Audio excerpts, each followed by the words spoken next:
The future of the Ukraine war has been named one of the top issues in The Economist's special year-end issue looking at the world ahead for 2023. It dives into 10 topics and trends expected to play a big role in the coming year. Joining us now, Deputy Editor of The Economist, Tom Standage.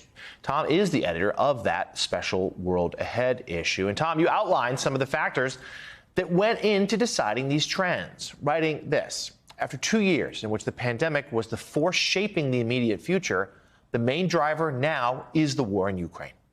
In the coming months, the world will have to grapple with unpredictability around the conflict's impact on geopolitics and security, the struggle to control inflation, chaos in energy markets, and China's uncertain post-pandemic path.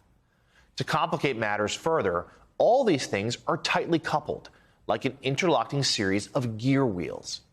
Today's world is much more unstable. Unpredictability is the new normal.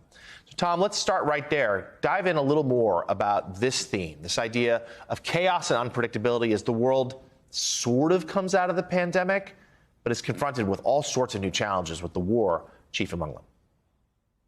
Absolutely. I mean, I think in retrospect, the pandemic did mark the end of a relatively calm period. We had a period of very low inflation, very low interest rates, and we didn't have conflict between great powers, invading other countries and that's invading their neighbors, that kind of thing. So people have called this a holiday from history, for example. And I think that's a good way of thinking about this, that an awful lot of things that we thought we didn't have to worry about anymore have come back, whether that's inflation or stagflation, or whether it's worrying about nuclear conflicts, that kind of thing. And so I think in retrospect, we may look back at the first couple of decades of this century and say, actually, that was a relatively calm period. And of course, it's not just that things have come back that we were used to worrying about at the end of the 20th century. We've also got the added complications of the pandemic and, of course, climate change.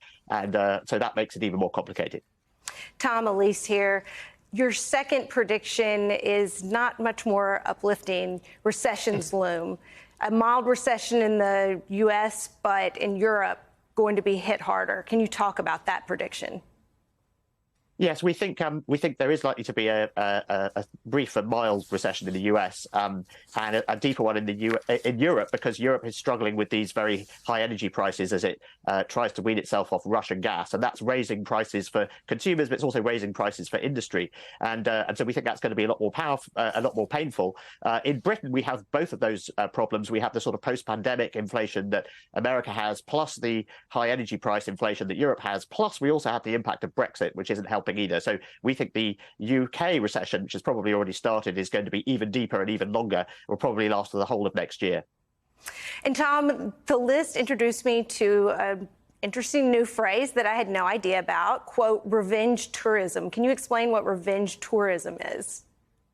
Sure. Revenge tourism is where travelers get their revenge on the coronavirus by having the holidays that they were denied in 2020 and 2021. And we've seen a lot of this happening in 2022. We saw the total number of international tourist trips go up by 60% this year. And we think it's going to go up another 30% next year. And in 2023, that means that airlines will be profitable again. And it also means that the amount spent on international tourism will get back to its pre-pandemic level of about $1.34 trillion globally. So in that sense, tourism is back.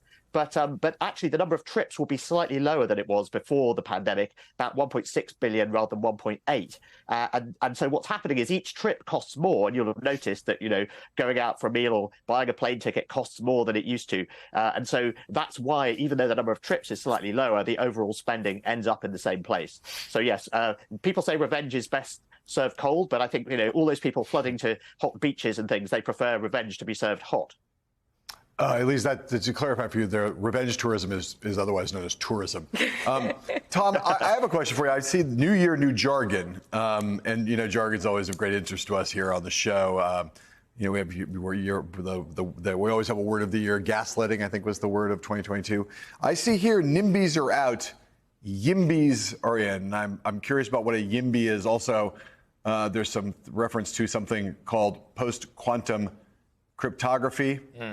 And a frozen conflict. If you could just tell me what those three things are: YIMBYs, post-quantum cryptography, and frozen conflict, please.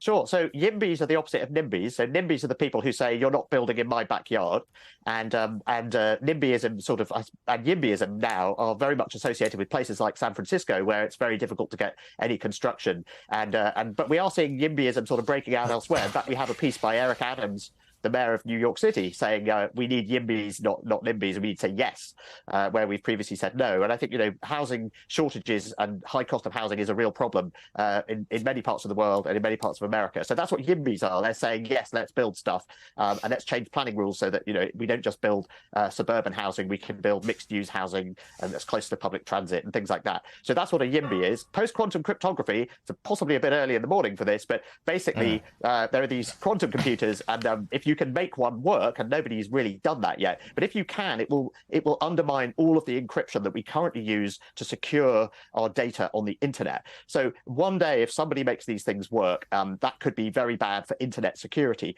And so what's happening is that people are saying we need to switch to new kinds of cryptography that cannot be broken by these possible future computers, and we need to start switching now, because if we wait until those computers start working, it'll be too late, because it's going to take several years to switch. So NIST, which is the American standards body which makes the rules for these things, has started to say what software it thinks we should be switching to, and that process starts in 2023. So Tom, that's what post-quantum cryptography is. Tom, before you give me finally, I just want to be clear that one thing about this, that so basically you're saying, unlike cryptocurrencies, which are basically just a total fraud, that post-quantum cryptography is like a real thing. That's just that's like I saw, that's a real thing. That's a real, exactly. Not that's a real thing. And the So cryptocurrency is a currency that uses cryptographic techniques. Yeah. I'm talking about encryption here, which is when you see the little lock on your browser, that lock is going to stop working if quantum computers come along, and that's why we need to start changing the software that we use.